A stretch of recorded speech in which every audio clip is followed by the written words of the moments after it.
All welcome to Roopa ವಿಶ್ವ YouTube channel. Friends, ನಾನು ಈ ವಿಡಿಯೋ ಮಾಡ್ತಿರೋ ಉದ್ದೇಶ ಬಂದು ನನ್ನ ಮಾರ್ನಿಂಗ್ ರೊಟೀನ್ ನಿಮ್ಮ ಜೊತೆ ಶೇರ್ ಮಾಡಬೇಕು ಅಂತ ಅಂದ್ಕೊಂಡಿದ್ದೀನಿ.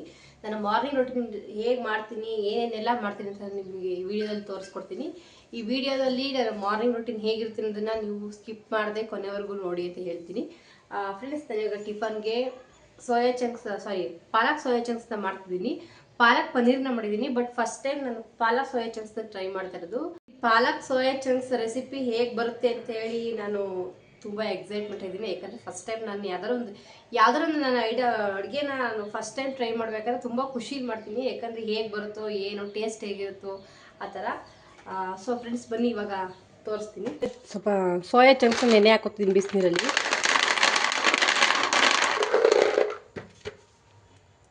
ಇದಕ್ಕೆ ನಾನು ಸೋಯಾ ಚಂಕ್ಸ್ಗೆ ಬಿಸಿನೀರು ಹಾಕೋತಿದ್ದೀನಿ.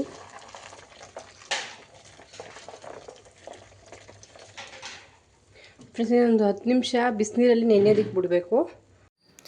ನೆಕ್ಸ್ಟು ನಾನಿವಾಗ ಕುದಿದಿರೋ ನೀರಿಗೆ ಸ್ವಲ್ಪ ಉಪ್ಪನ್ನ ಸೇರಿಸ್ಕೊತಿದ್ದೀನಿ.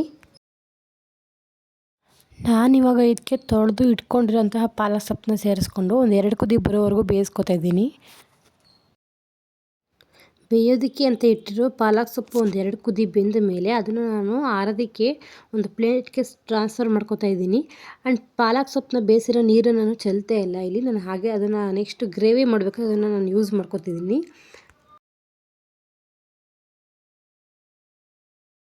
ಫ್ರೆಂಡ್ಸ್, ನಾನು ಇದಕ್ಕೆ 4 ಗೋಡಂಬಿ ಮತ್ತು 4 ಬಾದಾಮಿನ ನಾನು ಸ್ವಲ್ಪ ನೆನೆ ಹಾಕಿಟ್ಕೊತಿದ್ದೀನಿ. ನಾನು ಏನು ಪಾಲಕ್ ಸೊಪ್ಪನ್ನ ಬೇಯಿಸ್ಕೊಂಡಿದ್ದೆ ಅದೇ ನೀರನ್ನ ಇದಕ್ಕೆ ಸೇರಿಸ್ಕೊತಿದ್ದೀನಿ. ಎಕ್ಸ್ಟ್ರಾ ಬೇರೆ ಯಾವ ಥರದ್ದೇನು ಬೇರೆ ನೀರೇನು ಬಿಸಿ ಮಾಡ್ಕೊಂಡು ಸೇರಿಸ್ಕೊತಿಲ್ಲ. ಪಾಲಕ್ ಸೊಪ್ಪು ಬೇಯಿಸಿರೋ ನೀರೇ ನಾನು ಸೇರಿಸ್ಕೊತಿದ್ದೀನಿ. ಈಗ ಒಂದು ಮಿಕ್ಸರ್ ಜಾರ್ನಲ್ಲಿ ಬೇಯಿಸಿಟ್ಕೊಂಡಿರೋಂತಹ ಪಾಲಕ್ ಸೊಪ್ಪು ಮತ್ತು ಅರ್ಧ ಶುಂಠಿ, ಹಾಗೆ 4-5 ಹೆಸರು ಬೆಳ್ಳುಳ್ಳಿ ಬಿಡಿಸಿಟ್ಕೊಂಡಿರೋಂಥ ಬೆಳ್ಳುಳ್ಳಿನ ಹಾಕೋತಾ ಇದ್ದೀನಿ.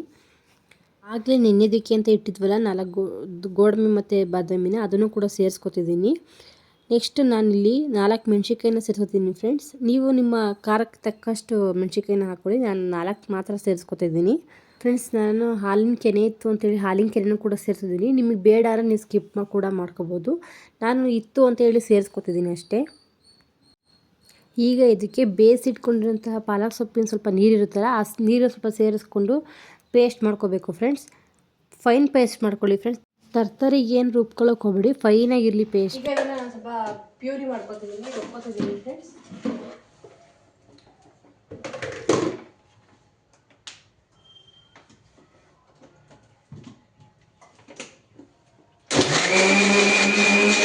ಫ್ರೆಂಡ್ಸ್, ಇವಾಗ ನಾನು ಪ್ಯೂರಿನ ಮಾಡ್ಕೊಂಡಾಯ್ತು. ಇವಾಗ ನಾನು ಗ್ರೇವಿಗೆ ಮೇಲೆ ಎಣ್ಣೆನ ಹಾಕುತ್ತಿದ್ದೀನಿ.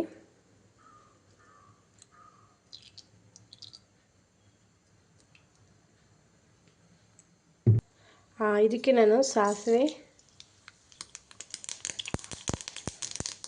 ಜೀರಿಗೆ ಮತ್ತು ಸೋಂಪು ಕಾಳನ್ನ ಕೂಡ ಹಾಕೋತಿದ್ದೀನಿ.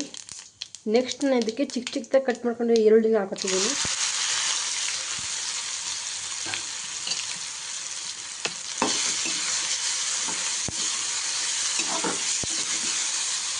ನೆಕ್ಸ್ಟ್ ನಾನು ಇದಕ್ಕೆ ಸಣ್ಣದಾಗಿ ಚಾಪ್ ಮಾಡಿಕೊಂಡಿರೋ ಟೊಮೊಟೊನ ಸೇರಿಸ್ಕೊತಿದ್ದೀನಿ.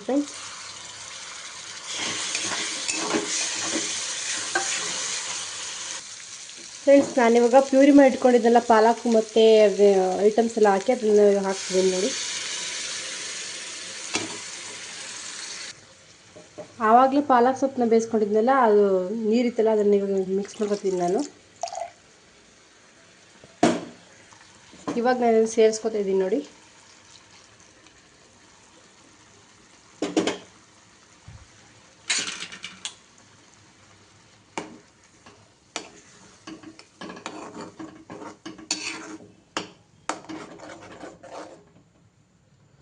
ಇದೊಂದು 2 ಕುದಿ ಬರಬೇಕು ಇದು. ಆಮೇಲೆ ಇದಕ್ಕೆ ನಾವು ಸೋಯಾ ಚಂಕ್ಸ್ ಸೇರಿಸ್ಕೊಂಡ್ರೆ ಆಗುತ್ತೆ. ಫ್ರೆಂಡ್ಸ್, ಇವಾಗ ನಾನು ಆವಾಗಲೇ ಬಿಸಿನೀರನ್ನ ನೆನೆ ಹಾಕ್ಕೊಂಡಿದ್ದೆ ಸೋಯಾ ಚಂಕ್ಸು, ಅದನ್ನ ಇವಾಗ ಸೇರಿಸ್ಕೊತಿದ್ದೀನಿ. ಸ್ವಲ್ಪ ಚಿಕ್ಕದಾಗಿ ಸ್ಮ್ಯಾಶ್ ಮಾಡಿದ್ದೀನಿ ಕೈಯಲ್ಲೇ. ಫ್ರೆಂಡ್ಸ್, ನಾನಿವಾಗ ಇದಕ್ಕೆ ಸ್ವಲ್ಪ ಚಿಲ್ಲಿ ಪೌಡರ್ ಮತ್ತು ಧನಿಯಾ ಪೌಡರ್, ಉಪ್ಪು ಹಾಗೆ ಗರಂ ಮಸಾಲ ಸೇರಿಸ್ಕೊತಿದ್ದೀನಿ. ಫ್ರೆಂಡ್ಸ್, ಚಿಲ್ಲಿ ಪೌಡರ್ನ ಏನೋ ಒಂದು ಸ್ವಲ್ಪ ನೋಡಿ ಸೇರಿಸ್ಕೊಳ್ಳಿ, ಯಾಕಂದರೆ ಮೆಣಸಿನ್ಕಾಯಿನ ಸೇರಿಸ್ಕೊಂಡಿರ್ತೀವಲ್ವ, ಹಾಗಾಗಿ. ಅರಶಿನ ಪುಡಿ ಸೇರಿಸ್ಕೊತೀನಿ ನೋಡಿ ಫ್ರೆಂಡ್ಸ್. ಇದಕ್ಕೆ ನಾನು ರುಚಿಗೆ ಎಷ್ಟು ಬೇಕೋ ಅಷ್ಟು ಉಪ್ಪನ್ನು ಸೇರಿಸ್ಕೊತಿದ್ದೀನಿ. ಗರಂ ಮಸಾಲ ಸೇರಿಸಿದ್ವಿ ನೋಡಿ ಫ್ರೆಂಡ್ಸ್. ನಾನಿವಾಗ ಇದಕ್ಕೆ ಸ್ವಲ್ಪ ಕಸ್ತೂರಿ ಮೆಂತ್ಯನ ಕೈಯಲ್ಲೇ ಕ್ರ್ಯಾಶ್ ಮಾಡಿ ಹಾಕೋತಿದ್ದೀನಿ. ಈ ಕಸ್ತೂರಿ ಮೆಂತ್ಯ ಹಾಕೋದ್ರಿಂದ ಫ್ಲೇವರ್ ಕೂಡ ಚೆನ್ನಾಗಿ ಬರುತ್ತೆ ಫ್ರೆಂಡ್ಸ್, ಅದಕ್ಕೆ ಹಾಕೋತಿದ್ದೀನಿ. ಫ್ರೆಂಡ್ಸ್, ರೆಡಿ ಆಯಿತು ಪಾಲಕ್ ಸೋಯಾ ಚಂಕ್ಸ್. ಕೊನೆಯಲ್ಲಿ ನಾನು ಇದಕ್ಕೆ ಒಂದು ಸ್ಪೂನಷ್ಟು ತುಪ್ಪನ ಸೇರಿಸ್ಕೊತಿದ್ದೀನಿ. ತುಪ್ಪನ ಇಷ್ಟಪಡಲ್ಲ, ತುಪ್ಪ ಬೇಡ ಅನ್ನೋದಾದರೆ ನೀವು ಸ್ಕಿಪ್ ಮಾಡ್ಬೋದು. ನಾನಿಲ್ಲಿ ತುಪ್ಪನ ಒಂದು ಸ್ಪೂನ್ ನನಗಿಷ್ಟ, ಸೊ ನಾನಾಗಿ ಸೇರಿಸ್ಕೊತಿದ್ದೀನಿ. ಸೊ ಈಗ ಇದನ್ನು ಚೆನ್ನಾಗಿ ಮಿಕ್ಸ್ ಮಾಡ್ಕೊಳ್ಳಿ ಫ್ರೆಂಡ್ಸ್. ಸೊ ಫ್ರೆಂಡ್ಸ್, ಇವಾಗ ಪಾಲಕ್ ಸೋಯಾ ಚಂಕ್ಸ್ ಆಗಿದೆ. ಇವಾಗ ಚಪಾತಿ ಲಟ್ಟಿಸ್ಕೊತಿದ್ದೀನಿ. ಏನಂದರೆ ನಾನು ಯಾವಾಗಲೂ ಪಾಲಕ್ ಸೊಪ್ಪನ್ನ ಬೇಯಿಸ್ಕೊಂಡು ಪ್ಯೂರಿ ಮಾಡಿ ಆಮೇಲೆ ಚಪಾತಿ ಹಿಟ್ಟನ್ನ ಕಲಿಸ್ಕೊತಿದ್ದೆ. ಬಟ್ ಈ ಸಲ ನಾನು ಹಾಗೆ ಕಟ್ ಮಾಡಿ ಚಪಾತಿ ಹಿಟ್ಟನ್ನ ಕಲಿಸಿದ್ದೀನಿ.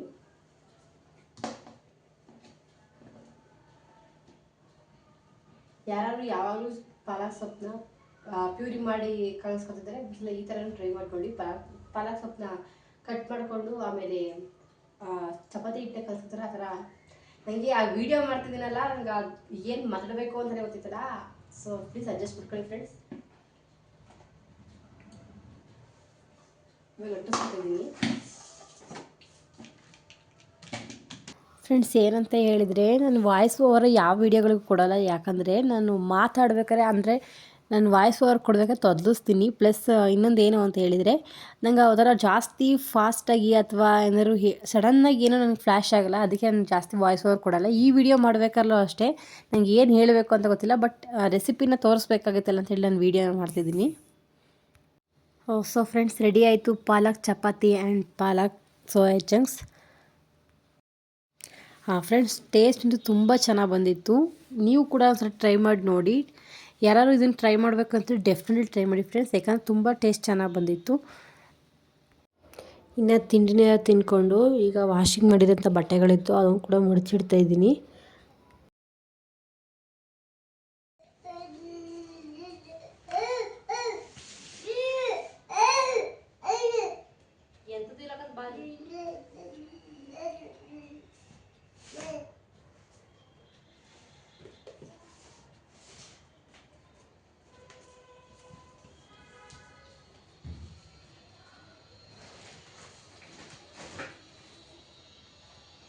ಈಗ ನಾನು ಕಸ ಹೊಡ್ಕೊಳ್ಳೋಣ ಅಂತ ಹೇಳಿ ಕಸ ಗುಡ್ಸೋಣ ಹೋದೆ. ಬಟ್ ಪೊರ್ಕೆ ತುಂಬ ಹಾಳಾಗಿತ್ತು. ಹಾಗಾಗಿ ಹೊಸ ಪೊರ್ಕೆ ಇತ್ತಲ್ಲ ಅಂತೇಳಿ, ಹೊಸ ಪೊರ್ಕೆನಲ್ಲಿ ಎಷ್ಟು ಡಸ್ಟ್ ಇರುತ್ತೆ ಅಂತಲ್ಲ, ಪೂರ್ತಿಯಾಗಿ ನಾನು ಆದಷ್ಟು ಕೊಡೋಗ್ತೀನಿ, ಡಸ್ಟ್ ಎಲ್ಲ ಸ್ವಲ್ಪ ಕ್ಲಿಯರ್ ಆಗಲಿ ಅಂತ. ಸ್ವಲ್ಪ ಸ್ವಲ್ಪ ಹೊಸ ಪೊರ್ಕಿನಲ್ಲಿ ಡಸ್ಟ್ ಹಾಗೆ ಉಳಿದಿರುತ್ತೆ. ನಾನಿನ್ನು ಪೊರ್ಕಿನಲ್ಲಿ ಧೂಳೆಲ್ಲ ಹೋಗಲಿ ಅಂತ ಹೇಳಿ ಬುಧವಾರ ಅಥವಾ ಭಾನುವಾರ ತೊಳ್ಕೊತೀನಿ. ಬಟ್ ಏನಂದರೆ, ಮೊದಲು ಫಸ್ಟು ಕಸನ ಹೊಡ್ಕೊಳ್ಳೋಣ, ಆಮೇಲೆ ನೀಟಾಗಿ ಪೊರ್ಕೆ ಅಂತ ತೊಳೆಯೋಣ ಅಂತ ಹೇಳಿ ನಾನು ಫಸ್ಟ್ ಕಸನ ಹೊಡ್ಕೊಂಡು ಫಸ್ಟ್ ಕೆಲ್ಸಗಳ ಮುಗಿಸ್ಕೊತಿದ್ದೀನಿ.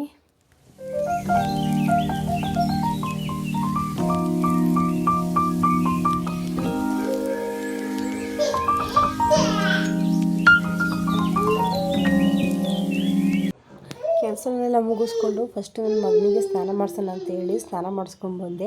ಅವನಿಗೇನು ಅಂದರೆ ಸ್ನಾನ ಮಾಡಿಸಿದ್ರೆ ಓಕೆ, ಬಟ್ ಬಟ್ಟೆ ಅವನಿಗೆ ಹಾಕೋಂಗಿಲ್ಲ. ಯಾಕಂದ್ರೆ ಅವ್ನು ಫ್ರೀ ಬರ್ಡ್ ಥರ ಬಿಟ್ಬಿಡ್ಬೇಕು, ಬಟ್ಟೆ ಹಾಕಿಸ್ಕೊಳ್ಳಲ್ಲ. ಒಂದು ಊಟ ತಿಂಡಿ ತಿನ್ನೋದಕ್ಕೆ ಹಠ ಮಾಡ್ತಾನೆ. ಇನ್ನು ಮಕ್ಕಳು ಹಠ ಮಾಡ್ತಾರೆ ಅಂಥೇಳಿ ಹಾಗೆ ಬಿಡೋದಕ್ಕೆ ಆಗೋದಿಲ್ಲ ಅಲ್ವಾ. ನಾವು ಏನು ಮಾಡಬೇಕು ಅದನ್ನು ಮಾಡಲೇಬೇಕಲ್ವ. ಹಾಗೆ ಈಗ ನೆಕ್ಸ್ಟ್ ಅವನನ್ನೇ ಬಾಡಿ ಲೋಷನ್ ಮತ್ತು ಮಾಯ್ಶ್ಚರೈಸರ್ನ ಹಾಕಿ ಅವನ ಪಾಡಿಗೆ ಅವ್ನು ಬಿಡ್ತೀನಿ. ಅವನಿಗೇನು ಬೆಳಗ್ಗೆ ಸಲ ಅಂದರೆ ನಾವೇನು ತಿಂತೀವಿ ತಿಂಡಿನ ಅದನ್ನೇ ಕೊಡ್ತೀನಿ. ಅವ್ನು ತಿಂತಾನೆ ಕೂಡ, ಸಾಫ್ಟಾಗಿದ್ದರೂ ಅಷ್ಟೇ, ಹಾರ್ಡಾಗಿದ್ದರೂ ಅಷ್ಟೇ. ಈಗ ನಾವು ನಾನು ಚಪಾತಿ ಮಾಡಿದ್ದೆ, ಚಪಾತಿನ ಕೊಟ್ಟು ಅವನು ತಿಂದ. ಅವ್ನು ಖುಷಿಲಿ ತಿಂತಾನೆ. ಯಾಕಂದರೆ ಅವನಿಗೆ ಯಾವಾಗಲೂ ರಾಗಿ ಸಿರಿ ತಿಂದು ಅವನಿಗೆ ಬೋರ್ ಆಗಿರುತ್ತೆ ಅಲ್ವ. ಹಾಗೆ ನಮ್ಮ ಥರ ಡಿಫ್ರೆಂಟಾಗಿ ಏನಾದರೂ ತಿನ್ನಬೇಕು ಅಂತ ಹೇಳಿ ಅವನು ಆದಷ್ಟು ಟ್ರೈ ಮಾಡ್ತಾನೆ. ಹಾರ್ಡಾಗಿದ್ದರೆ ಅಂದರೆ ಅವನಿಗೆ ಮುಂದ್ಗಡೆ ಹಲ್ಲು ಬಂದಿದ್ದಾವೆ ಅಲ್ವಾ, ಆದಷ್ಟು ಅವ್ನು ಟ್ರೈ ಮಾಡ್ತಾನೆ ತಿನ್ನೋದಕ್ಕೆ. ಇನ್ನು ಏನಂದರೆ, ನಾನು ಆಲ್ಮೋಸ್ಟ್ ನಾನು ಸ್ನಾನ ಮಾಡಿಸ್ದಾಗ್ಲೇ ವಿಟಮಿನ್ D3 ಸ್ಟೆಪ್ನ ಹಾಕ್ತೀನಿ. 1 ಇಯರ್ ಕಂಪ್ಲೀಟ್ ಆಗೋವರೆಗೂ ಹಾಕಿ ಅಂತ ಹೇಳಿದರು. ಬಟ್ ನಾವು ಆ ವಿಟಮಿನ್ D3 ಒಂದು ಸಿರಪ್ ಹಾಗೇ ಇತ್ತು. ಅದು ಕ್ಲಿಯರ್ ಆಗಲಿ ಅಂದರೆ ಖಾಲಿ ಆಗಲಿ ಆ ಸಿರಪ್ ಅಂತೇಳಿ, ಖಾಲಿ ಆಗೋವರೆಗೂ ನಾನು ಅದನ್ನು ಅವನಿಗೆ ಹಾಕ್ತಾ ಇರ್ತೀನಿ. ಇನ್ನು ನನಗೆ ವಿಟಮಿನ್ D3 ಸಿರಪ್ ಹಾಕುವಾಗ ನನಗೇನು ಅಷ್ಟು ಕಷ್ಟ ಆಗೋಲ್ಲ, ಯಾಕಂದರೆ ಅವ್ನು ಇಷ್ಟಪಟ್ಟೆ ಕುಡಿತಾನೆ. ಅವನಿಗೆ ಪೈನಾಪಲ್ ಫ್ಲೇವರ್ ಅಂದರೆ ಆ ಪೈನಾಪಲ್ ಫ್ಲೇವರಲ್ಲಿ ಇರೋ ವಿಟಮಿನ್ D3 ಸಿರಪ್ನ ಕುಡಿಯೋಲ್ಲ, ಬಿಕಾಸ್ ಅವನಿಗೆ ಇಷ್ಟ ಆಗೋಲ್ಲ. ಬಟ್ ಸ್ಟ್ರಾಬೆರಿ ಫ್ಲೇವರಲ್ಲಿ ಇರೋ ವಿಟಮಿನ್ D3ನ ಕುಡಿತಾನೆ. ಸೊ ನಾವು ಅವನಿಗೆ ಸ್ಟ್ರಾಬೆರಿ ಫ್ಲೇವರ್ ಇಷ್ಟ ಆಗುತ್ತೆ ಅಂತಲೇ ಹೇಳಿ ಆ ಫ್ಲೇವರ್ದೇ ವಿಟಮಿನ್ D3 ಸಿರಪ್ನ ತಂದು ಇಟ್ಕೊಂಡಿದ್ದೀನಿ, ಅದನ್ನೇ ಅವನಿಗೆ ಕೊಡ್ತೀನಿ. ಫ್ರೆಂಡ್ಸ್, ಏನಂತ ಹೇಳಿದರೆ ನಾನು ಒಂದು ಏನು ಮಿಸ್ಟೇಕ್ ಮಾಡಿದೆ ಅವನ ವಿಷಯದಲ್ಲಿ ಅಂತ ಹೇಳಿದರೆ, ಹಾಸ್ಪಿಟಲ್ ನರ್ಸ್ ಹೇಳಿದರು 1 ಇಯರ್ವರೆಗೂ ಒಂದು ವಿಟಮಿನ್ D3 ಸಿರಪ್ನ 1 ml ಹಾಕಬೇಕು ಅಂತೇಳಿ. ಬಟ್ ನಾನು ಅದು ಯಾವ ಥರ ಕೇಳಿಸ್ಕೊಂಡು ಏನೋ ಗೊತ್ತಿಲ್ಲ, ಅವನಿಗೆ ಆಲ್ಮೋಸ್ಟ್ 6 ಮಂತ್ವರೆಗೂ 1 ml ಹಾಕಲಿಲ್ಲ ನಾನು ವಿಟಮಿನ್ D3ನ. 1 ಡ್ರಾಪ್ ಹಾಕಂತೆ ಬಂದೆ. 30 ml ಇರೋ ಅಂಥ ವಿಟಮಿನ್ D3 ಸಿರಪ್ಪು 1 ಮಂತಲ್ಲಿ ಖಾಲಿ ಆಗಬೇಕಾಯಿತು. ಬಟ್ ನಾನೇನು ಮಾಡಿವೆ ಅಂದರೆ ಆ 1 ಮಂತಲ್ಲಿ ಖಾಲಿ ಆಗೋದು 3 ತಿಂಗಳವರೆಗೂ ಮಾಡಿವೆ. ಸೊ ನಾನು ಮಾಡಿರೋ ಮಿಸ್ಟೇಕ್ ಯಾರೂ ಮಾಡಬೇಡಿ. ವಿಟಮಿನ್ D3ನ ಆ ಸಿರಪ್ ಹಾಕ್ತಿಲ್ಲ ಪೀಲರು, ಆ ಪೀಲರಲ್ಲಿ 1 ml ಪೂರ್ತಿಯಾಗಿ ಹಾಕಿ.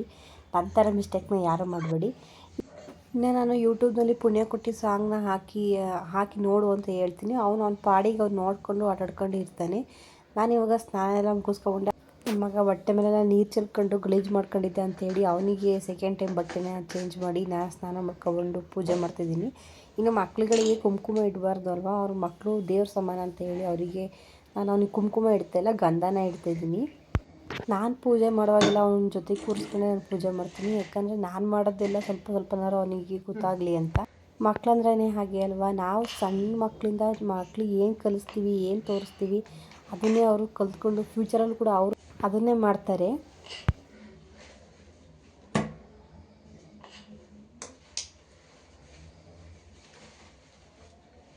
ಸೊ ಫ್ರೆಂಡ್ಸ್, ನೋಡಿದ್ರಲ್ಲ ನನ್ನ ಮಾರ್ನಿಂಗ್ ರೊಟೀನ್. ಅಂದರೆ ದಿನಾಲೂ ಹೀಗೆ ಇರುತ್ತೆ ಅಂದರೆ ಇಲ್ಲ, ಒಂದೊಂದು ದಿನ ಒಂದೊಂದು ಥರ ಇರುತ್ತೆ. ಇದು ಇವತ್ತಿನ ಮಾರ್ನಿಂಗ್ ರೊಟೀನ್. ಸೊ ಇಷ್ಟೇ ಫ್ರೆಂಡ್ಸ್, ನನ್ನ ಈ ಮಾರ್ನಿಂಗ್ ರೊಟೀನ್ನ ನಿಮ್ಮ ಜೊತೆ ಶೇರ್ ಮಾಡಿದ್ದೀನಿ. ಇಷ್ಟ ಆದರೆ ಒಂದು ಲೈಕ್ ಮಾಡಿ, ಹಾಗೆ ಶೇರ್ ಮಾಡಿ. ಮುಂದಿನ ವಿಡಿಯೋದಲ್ಲಿ ಸಿಗ್ತೀನಿ ಫ್ರೆಂಡ್ಸ್. ಅಲ್ಲಿವರೆಗೂ ಬಾಯ್, ಟೇಕ್ ಕೇರ್.